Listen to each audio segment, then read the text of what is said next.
look at Simcoe market report for freeholds. This is your detached, semi-detached, and townhomes. So month over month, prices are up 1%. We went from 775,000 to 783,000. Transaction volume is down 1%. We went from 409 to 405 transactions. And new listings down almost 2%. Median days on market went from 37 to 21, so that's a decrease of 43.2%. And termination volume was down 14.2%. When we're looking year over year, last year we were at 775,000. We saw that number get reached in January, but we are up from there now. Like I said, up to about 783,000. The amount of transactions, though, taking place is still down significantly from last year, where we saw, where we're seeing a 32.8% decrease in the amount of properties changing hand.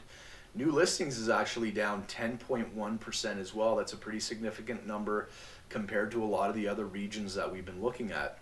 Median days on market is down about 9%. We went from 23 to 21 days, and the termination volume is up from last year 16.4%. So let's look at new listings volume. This is something we're not seeing in a lot of different areas. You know, we're seeing some of the lowest new listings in Simcoe region that we've seen since 2011. And I think the last time we saw such small numbers was, I don't think it was 2024, it was 2017, where we had 1,187 new listings. And we know that 2017, for the first couple months of that year, was a very active year. Sales volume, though, on the other hand, is still extremely slow. Again, I think it's because there's a lot of people sitting on the sideline waiting to see what's happening with the trade war. A lot of people are worried that they might lose their job potentially, as the small business confidence is extremely low, the lowest it's been in 25 years. Consumer confidence has dropped off a cliff as well. I think people are just sitting on the sidelines. They're waiting to kind of see what's going to play out over the next month. You know, we should know stuff probably by the beginning of April as to where the U.S. is going to go with a lot of tariffs that they've threatened Canada with. When we look at active listings, you know, this is most places we look at, active listings are making all-time highs by quite a bit. Active listings are not piling up in the Simcoe market. So this is a good sign for sellers. This should show, when we go over to the median sale price, that we are actually seeing an increase in the median sale price as compared to what we saw over the last couple years.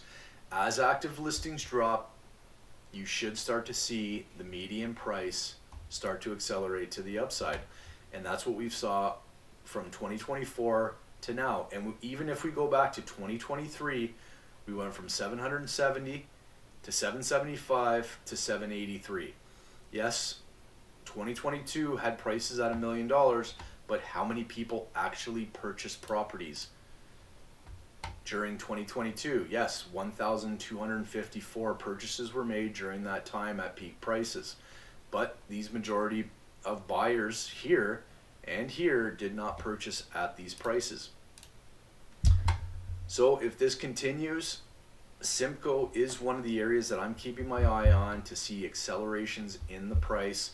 It is a fantastic time to start getting your properties out there. Look, at the end of the day, if you're selling this February, you're getting the best price on your property, except for what prices had in 2022, which was a very exuberant market. We're not likely to see that again unless interest rates get cut to the lower bound.